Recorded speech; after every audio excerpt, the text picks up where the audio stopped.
The November 1st, 2022 meeting of the West Haven ARPA Committee will now come to order. Will each member, paid professional and city official, please state your name for the record? Ken Carney. Dwight Knowles. Tim Coulter. Gary Burton. David Grudberg. Ken Ferris. Rohan Smith. Keegan French. Yeah. Councilman Bashar. Excellent. Each member has received a copy of the agenda for tonight's meeting. Does the agenda stand? Any proposed changes? We good? No changes. Okay, agenda stands. The chair will now ask the clerk to read the minutes from the October 4th, 2020 regular meeting. Just paraphrase the minutes, don't use last names, and we'll do it quickly. Go ahead. All right. Tuesday, October 4th, 2022. Call to order 5:05:15. Absent, Neil Cavallero. In attendance, Peter, Ronald, Bridget, David, Doug, Jack, Reagan, and Keegan. Approval agenda, note approved. Approval of meeting minutes, approved. Chairman's report. ARPA website is up and running. Most of our large ticket items are under contract in design. September 12th, City Council update. Approved the purchase of the gas mask 16 for $49,362.11. Bulletproof vest for the fire department and EMTs at $48,225. Invoice number review. Carmody number 524841, 23,940, approved by my class, second Dwight. UHY number 630405535, in the amount of 33,850. Motion to approve, Dwight, second. Ken Farris, second. Child Development Center roof, InDesign, Parks Fund. We have created a checklist of everything a park would need. We have 2 city employees, Ernie and Leo, inspecting each park. To have it, the IT department to purchase iPad, tablet to record information on site of the park needs. Motion to approve, approved. Food bank, presentation by the food bank applicants. Sessions, executive session at 7:27, closed at 7:48. Motion to grant, C attached for the printout. Second, my class, no discussion. Invoice for Yantic Rivet Consultants, invoice number 1400001-01, in amount of $1,583.75. Approved. West Haven Library, quote number MZSN116, and pay summaries in the amount of $8,579. Approved. No new business. Motion to adjourn. Are there any proposed changes to the minutes as read? Do I have a motion to accept the minutes? Motion to accept. Do I have a second? All in favor, say aye. Aye. Motion carries. Thank you very much, Dwight. Report, a couple things. Number one, if you go to page 8 of your booklet, this is an update of where we stand. Now, it's a little misleading in that it's showing roughly 29% of the money spent. The threshold for increasing that percentage is when the check is actually, when the invoice is actually approved. So for example, if you go to the vac truck, we have $560,000. We've already approved that. We vetted it. It went out to bid. We negotiated it. We're going to have an invoice come to us sometime the first quarter next year, and that'll be go in the completed category, even though we really have no other work to do with it. So even though we're trending, it's showing roughly 30% of the approved projects being completed. It's a little bit higher than that. Okay, so I think we're moving in the right direction. Everybody understand that? How we're tracking that? All right. The other thing I want to report is I'm being told by UHY that if the city does a special project on drainage, and we use ARPA funds to do that, as long as it's a special project and not something they would be doing on a regular weekly or monthly basis, the reimbursement applies to regular time, providing the documents are properly filled out. So there was some question at the last council meeting as to whether or not their services had to be logged as overtime. And the answer I'm being told is it could be regular time or overtime, but regular time is not omitted from ARPA funds, providing they're performing a special project task. Yeah, Mr. Chairman. Yes, sir. You know, yes, the point is, if they're working on a water and sewer project, and it's during their normal business hours, they would be paid regular time for it. They would have to have documentation showing that during those normal business hours, they worked on a water and sewer project. And then that would be the documentation they use to charge that to ARPA. If they worked their regular business hours on their regular job, and then they worked beyond their regular hours on the ARPA job, such that they were charging, needed to charge overtime, they would charge the ARPA job their time and a half, or whatever the normal overtime charges that is in their contract for that. And again, they would have to have documentation showing that they charged, their regular work day on their normal stuff, and that they worked overtime on that day on a water and sewer project that's an allowable project under ARPA. Does that make sense? Yes, sir. Okay. So with that opens the door for us to spend some of the ARPA money under storm and sewer work with the people that we have on staff. And we're seeing some success with that. I'm being told that Public Works went out, they rented a piece of equipment that they don't have. They've gone out 5 or 6 locations already. They've dug up pipe that was clogged. They were able to reopen waterways. We're going to have a report on that at the next meeting. So I think it's going to be pretty beneficial. So we're certainly pushing for that, and the mayor has asked me to push for that. So that's what we're doing. Any questions on that? Well, and Mr. Chairman, did they follow procurement guidelines when they went out and rented that equipment? Or regular purchasing guidelines when they went out and rented that equipment? My understanding, yeah, my They're understanding. going to charge that equipment to the federal grant? My understanding is yes, and they even went as far to tell me they've got a GPS tracker on this stuff, and they're gonna provide coordinates and everything else. That's what they're telling me. That's music to my ears, Mr. Chairman. Yeah, that's what they're telling me. That, whether it's true or not, I don't know. No, I'm sure it's true. But, all right, so that's number one, that's the first thing. The second issue is, I've asked UHY to meet with each of the food bank recipients to discuss the, compliance part of spending that money. Keegan, in the last booklet, or the one before, are all the applicants. I think Fish may have been put in their own booklet, because the application was lost in email or something. If you could provide Jack with those names and contacts, I've already alerted most of them that you'll be calling them to meet with them, okay? And what I would like to happen is at the next ARPA meeting, you actually make a presentation on how you met with those organizations and what you told them to do. Will do. Okay, and we also want the same thing to happen with the library. I think Doug has actually started that process. Yeah, library director's been out of town since we last met, and she's back tomorrow, so we'll set up an appointment with her, go down and go over those details. But she assured me in an email that, that they're not supplanting, and she can show it that she's not. Good. So I think we'll be in good shape. Excellent, okay, good. All right. Any questions for me before I move on?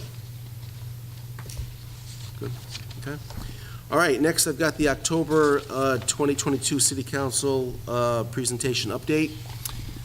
So I had gone there to give the council the report that I give every month based on what happens at this meeting. And I got to tell you, it was a very unpleasant meeting. I suggested that people who are homebound may be the most neediest people in town when they can't afford their own food, and that was met with, some very negative comments. In I watched fact, the video. you watched the video. Not good, huh? I congratulate you on your patience and demeanor. Well- And let's just say passive-aggressive disorder is not attractive in an elected official. Yeah. Bridget Hosky is. Yeah, Councilwoman Hosky gave me a hard time. It was about 65, 70 minutes of yelling and screaming at me. At one point, she asked me if I had ever missed a meal, and that she knew hunger. I did not. She came up with this idea that I had a war with Councilwoman Hamilton. Never happened. Never, ever happened. Councilwoman Hamilton asked about a sidewalk. It took me time to investigate it. I told her what we could and couldn't do. There was no war. So, a lot of tension in the room, not a meeting I want to go back to. The way I look at this is I have to attend a meeting every Thursday in City Hall at 10 o'clock to go over ARPA. And I think Doug would say that a lot of times I'll say the council this, the council that. Because I'm here to protect the council's interest in what they tell us how they want to spend the money. That's what we're here for, right? And I'm not saying everyone's fighting that, I'm just saying that I'm constantly bringing it up to make sure that everyone understands that we're doing what the council has asked us to do. And then individual council people call me and they say, Ken, can you look into this? Can you look into that? Can you get a price of this? And in the case of sidewalks, 4 council people called me, asked me to go out and get prices on sidewalks, and that requires a lot of time. I have to meet with the contractor, I have to meet with Ernie, there's a lot of back and forth, I have to go to the site and look at it. And when I try to present those prices, I was told, you can't do that, what are you doing, this is crazy. So it's a very difficult position to try and protect the interests of the council and then go to the council and be yelled at like that for 65 minutes. So hopefully the next meeting will be better, but that was certainly a problem. I don't want to do that again, obviously. Any questions, everybody? Okay. Moving on to item C, Food Bank Council Resolution rewrite. So apparently, the way that the resolution was written was incorrect and does not allow for us to get reimbursed from ARPA, the $400,000. And the issue is the resolution was written specifically for West Haven-based companies, and that is specifically against the rules. You cannot use locality or geography as a condition of a service when you're putting it out to bid. So with that, the resolution has been rewritten and it's being presented to the council tomorrow night for their consideration without the restrictions of any organization having to have a West Haven address, and with that we can then claim the $400,000 from ARPA funds. So after all of that, the resolution wasn't even written properly. So we talked about the food bank and what's going to happen next. I have asked Finance to start moving funds to the Board of Ed on a monthly basis so they can do their food pantries. That should have happened this week or will happen this week. I spoke to Vertical Church. They're going to present some invoices to us next week. Some of these invoices we may have to approve via email if it's time sensitive. And that's why, Keegan, we want to get you out to these organizations as quickly as possible and make sure they're spending the money correctly. CARES Act, financial management. We do have an invoice. That invoice is on page 9. No. 13, I'm sorry. Page 13. So on page 13, we have an invoice from Carmody for $20,000. There's a detailed breakdown. I've gone through it extensively. It all looks correct to me.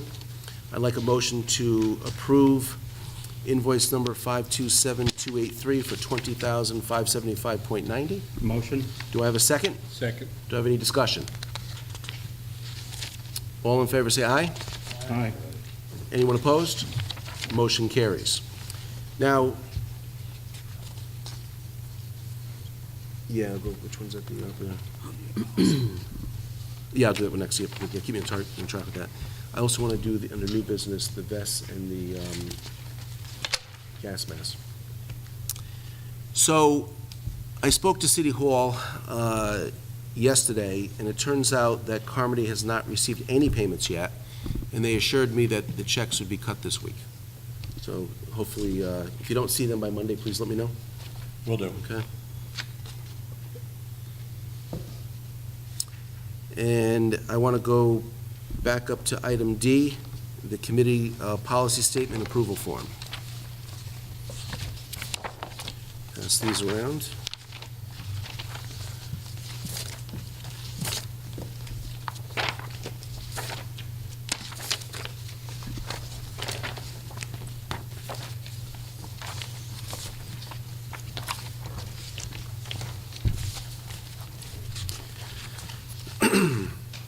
Marb has requested that when the ARPA committee approves a contract, or makes them a recommendation, I should say, for a contract to be approved by finance, that we state in writing that no one on the ARPA committee has an interest in the approval of that contract. Each and every time? Correct. Which is apparently not uncommon in a lot of cities. West Haven sort of lags behind. So to make it easy, what I did is I created a form. If you go to page 2, everybody's name is on here. And basically, we will, when a motion is approved to recommend a vendor, each of us will pass this form around, each of us will sign next to our names. If there is a conflict, it's okay, you just have to detail what that conflict is. Okay? So moving on, I'll ask the attorney to remind us to do this, and I'll have this form available, and then I'll hand this form in with the minutes and the letter I send to finance after this meeting. Okay? Go I'll ahead, Jim. expand on it a little Yeah. bit more. You know, the idea is pretty straightforward. We want, you know, if everything is consistent with the way the committee has conducted its business and aimed to conduct its business throughout, everything is out in the open and on board. So we've got, the first page is a general policy statement that will be the guidance that everybody will be certifying to each time money is approved. And pretty simple, you're basically saying, you know, I didn't take any gifts, nobody approached me to try to influence my vote. And then the bottom part talks about if somebody has a direct or indirect financial interest. Let's say the committee is voting on a project that would result in funds going to a committee member's whatever, you know, brother. Common sense. You don't vote on that. So the potential conflict, we expect it would be disclosed, and you say, I am going to recuse myself from a vote on this particular proposal. So, you know, the idea is, particularly as Ken mentioned, to satisfy Marb, every appropriation that the committee votes on, right out in the open, we will have people sign off after a vote to certify that, yes, I'm in compliance with the policy statement. The policy statement was intentionally made very simple and straightforward. It's just this one page. And the second page is what we expect whoever votes is going to sign off on. And that way, if there is any question down the road about any appropriation approved by the committee, we've got the record. And I like the idea of doing it in real time instead of chasing people. So we make a motion, we pass this around, we're done. Easy. All right? Thank you, sir. Just, did we have the one for Carmody's invoice? We approved that. Okay. Yeah, just approved it. Dwight made the motion. Yeah, I got it. Okay. All right, next I've got Child Development Center roof. That is in design, and I think he said he would have that ready in late December. Go ahead. Well, we're going to need to bring our HVAC on-call engineer in to consult with them. There's some issues on the elevation of the new I roof. saw that, yeah. So we're going to, we have an on-call guy that's very affordable. And so we might spend $1,500 in some consulting fees Mhm. to get that accomplished. I talked to Antonazzi about that, so that's good. Okay. So we'll take care of that. All right, second page, we're on Parks Fund. There has been some progress. Let's pass those down.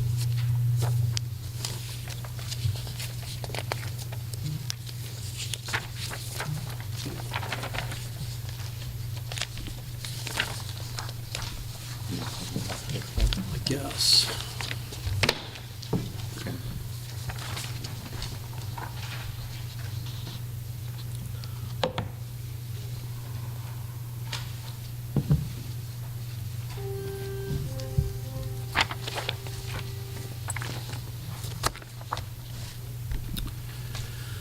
Okay, so we have Ernie and Leo going to every pocket park in the city. They have a checklist that's consistent for each park, and they are checking off the deficiencies in the park. The first round talks about 100 Plainfield Avenue, the skate park on Beach Street, the Platt Avenue Archaeological Park, yep. Yeah. The Shingle Hill Park, Wildlife Observation Area and Deck, Captain Thomas Boulevard, City Green, Canton Street Playground, and Veterans Memorial. Now, there's another round coming. What I'm going to do is I'm going to email the committee the backup for each of these, so you can formulate your questions. I think what we're looking for tonight is 100 Plainfield Avenue. We have an estimate of $35,000 to clear a trail in a field. You want to expand on that, Doug? Sure. So, 100 Plainfield Avenue is actually the biggest park in town, and there's probably 6 residents who've ever been there. So we acquired this back during the Board administration with state funds to create an open space area. Several houses on the property were torn down, and it was then, with an agreement with the state, the city was supposed to follow through with putting in a trail, including a handicap accessible portion of the trail, handicap parking, and put up a sign. Unfortunately, with the way the funding went over those years past, since then, that never happened, and we're out of compliance with the agreement that the state gave us the money to buy the land for. Plus, we have a beautiful 40-acre open space park that nobody can take advantage of. Right now, it's inhabited by about 6 deer and 45 rabbits. So there's 2 concepts involved here, actually 3 concepts. One is to follow through with our promise to the state, and they're going to put a 1-mile trail through the woods. The first 300 feet of that is a former driveway that was paved. Once we clear the brush back, that'll become the handicap accessible portion of the trail. They're going to put in a small parking area for 5 or 6 cars. It'll be double gated, 1 gate to keep people from going up the trail and 1 gate to close off the parking lot at night. So the other improvement there is we're negotiating with a couple of nonprofits to put in a farm. This is soil that's ideal for growing, and we've had it tested by both the federal USDA and the State Department of Agriculture. They're both encouraging us to do something with that piece. And these nonprofits would use that food to supply the food banks. So there's 2 nonprofit organizations that do urban farming, and we're talking with them now about what that would look like. Our piece of it would be to clear the land and do some deer fencing. That's not in this proposal right now. We're just asking to clear the land. The third piece of this is the citizens in the neighborhood, several of them approached their council members and talked about having their own community garden closer to their homes in the area. And we would do little 10-by-10 private plots. We would do the deer fencing and make several of those beds raised for handicap accessibility. Talk to us about specifically what's in the $35,000. So the $35,000 is to clear the brush, put in the parking lot. the six-car parking lot. If you could send that to me, I'll send it to the committee and get you a vote on it via email. Okay. Okay. All right, so this is the first round, if you will. It totals $375,000. I'm going to send you the backup, and then we'll discuss it more Okay. at the next meeting. Did you want to go over each of these? No, because I haven't seen them yet. This is the first, I just got this today. Okay. Yeah. I can give you a little background on some of these just to fill in if you like. I'm gonna hold off until they get a chance to read it. Okay. We'll make next month the park month. Go.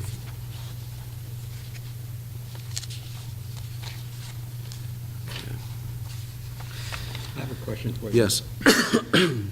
We're gonna spend $35,000 on this park.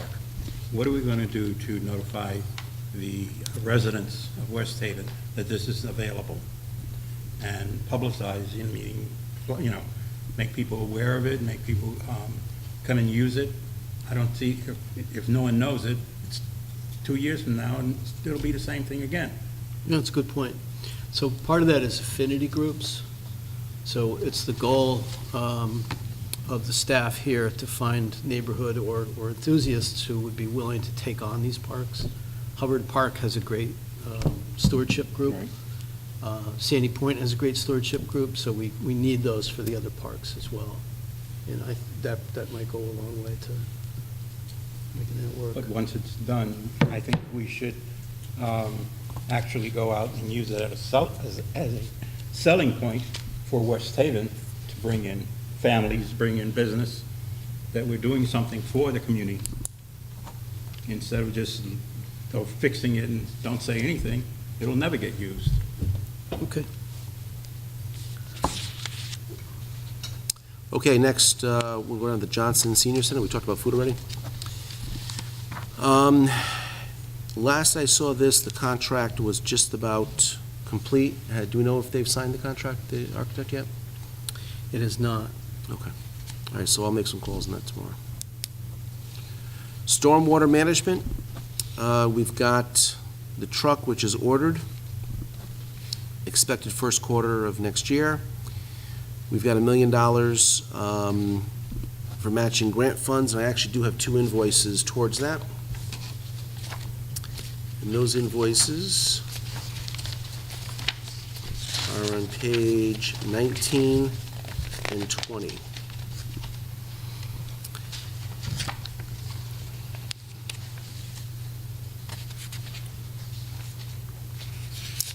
And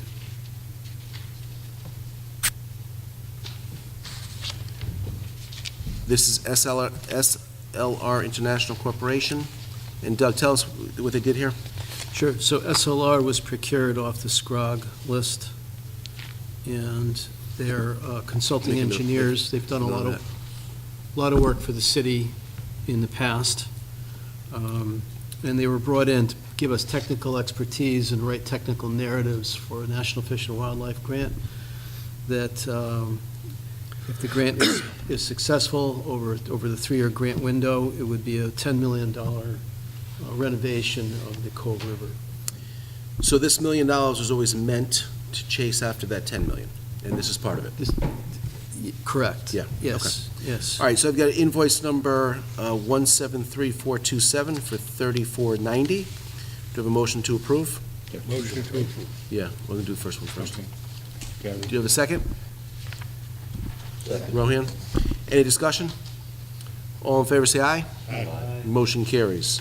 Next, I have an SLR invoice number 173428 for $31.75. Do you have a motion to Motion to approve? approve. Do you have a second? Second. Rohan, any discussion? Motion's carried. Both approved. Okay, moving on, we've got item 10, which is item 9 for item 10, which is the stormwater management problem areas. I met with the engineer today. We went over to Baker Street and went over to Contact. Those are the 2 targeted areas today, and he's running up reports. We'll have a small invoice coming for that, and he's going to make a recommendation how to fix that flooding, and that would be a special projects thing that I think staff could handle, and it would come out of this bucket of money. Recycling center and reuse. Design contract before the attorney. No, it's signed. Signed, Signed, okay. sealed, delivered. Kickoff meeting was today, Excellent. and they should have a surveyor engaged next day or two. That's been updated. And the piece of land that was missing is now in our control. Oh, good. So things are moving in the right direction. Excellent. Thank you for that. Moving on, I got the child pedestrian safety. So I have not gotten prices on Haley yet, but I did complete Fairfax Street minus the crosswalk painting, which the police do not want to do until spring. But the sidewalk has been installed. Does that include that sidewalk that was needed resurfacing? No, that resurfacing is the ramp at Haley. That's not done yet. Okay. Yeah, but the sidewalk that wasn't there before, that created obstacles to children walking to the school, has been poured. It was finished today. Broadband access to the library, Doug touched that earlier. They're submitting bills. That's moving ahead. City Hall windows. Quite honestly fail to see what the holdup is. This should be a one-page Yeah. agreement, and it's going to take a depth charge to make this move. And you're good at depth charges. I'll make a call tomorrow. All right, next, we've got the 3 fire districts. Anything? Yeah, had good conversations with all 3 chiefs this week. They're going to get together and do their acquisition of the air filtration equipment together Okay. to get the best price. And they're going to come back to us with a proposal once that's done. Center District is the most aggressive with the funds. They are formulating a plan that they hope to have some solid budget numbers on within a month to come back and talk to us. And I would say that the West Shore District is next. They need to engage an architect and do some Spoke to the scoping. chief yesterday. He called me. I suggested he choose one of the architects from the 4 that we're carrying. He said he would do that, and I think we'll have some activity there soon. So they need to scope and get some high-level pricing to try to narrow down what they're going to do with that. I think the biggest hurdle on that, of the 3, is going to be Allentown. And I think that we need to sit down and have a discussion with the movers and shakers there to try to get them to a place where they can use the funds. We should do that sooner than later. Yeah. Yeah, we're out of time. Okay. Chief's upstairs on the 3rd floor right now.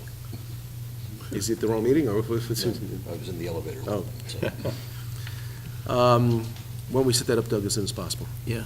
All right, moving on, I've got the boardwalk monitoring camera. So the contract is being finalized. However, I've convinced the architect, the designer, to start now, and he has started. Okay, so the plan there is he'll come up with a design, we'll put it out to bid, and we'll get cameras from West Walk down to the Sandy Hook Bridge as Phase 1. I'm going to recommend to the council that the $486,000 they have sitting in IT maybe be applied towards cameras as a possibility, if they want to do that. Ken, a question came up. Do you $485,000, okay. Do you intend this system to fall under the management of police IT or city IT? Police. Okay. So we should have a frank discussion about the impact to their budget on the maintenance of this, and whether we should be funding, asking the council to reserve some ARPA funds for the first year, perhaps, of that maintenance. Okay. I think part of that is getting this 485 into that bucket of money. Yeah. We'll do more cameras and maybe some maintenance. Okay. Yeah. Okay. Police retention fund, as you know, is off our plate. Youth employment fund is, Keegan, that's the one we got to address. They spent about $30,000 to hire kids over the summer. I have not seen those records. I have not seen those records either. I've been trying to get in touch with the guy. All right, so I'll take the blame. He's been trying to get my attention. I haven't been able to meet with him.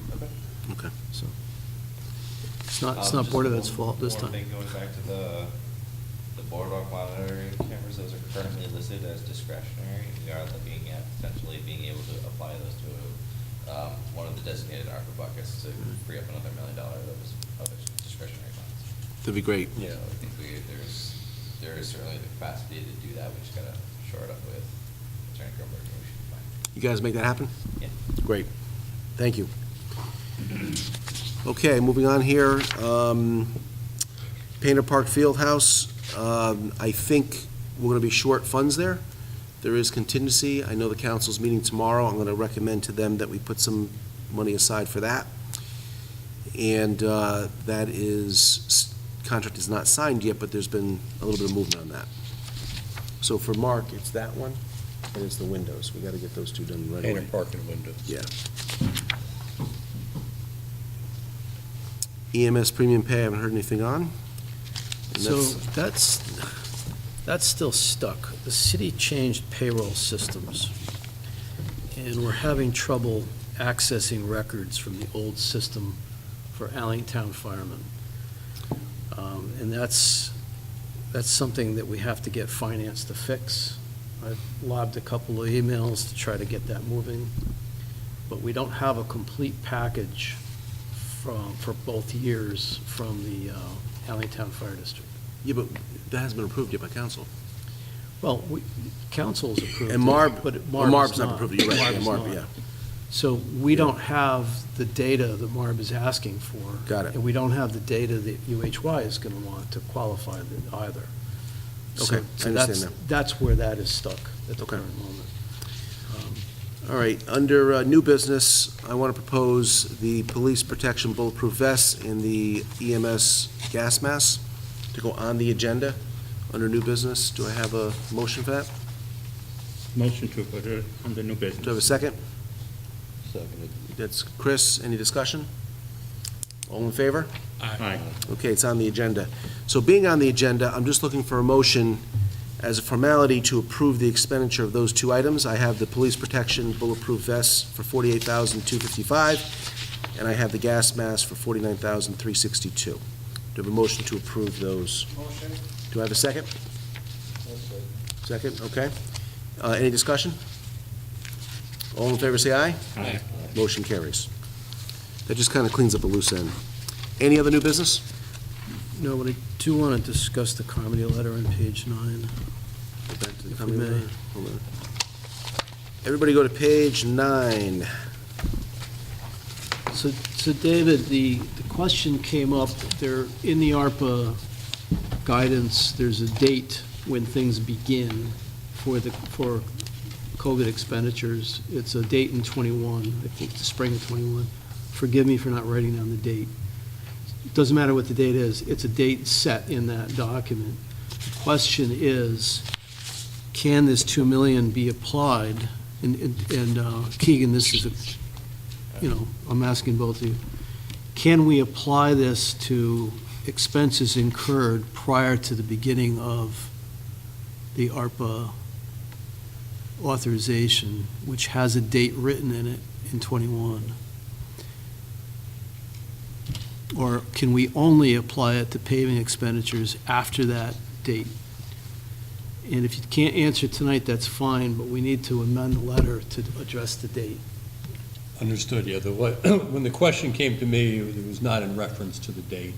I think Keegan and Jack and I can confer offline. I mean, in general, the discretionary bucket is a very broad safe harbor involving revenue replacement and with great flexibility as to what Sure. funds can be used for, and you don't have to worry about this category of ARPA expenditure or that expenditure. But the date question is not something, frankly, that I had in mind drafting this. So I will return to that, And Keegan and I will look up the date, and we'll get it officially on the record. It's whether- March 3rd, 2021. There you go. Thank you, sir.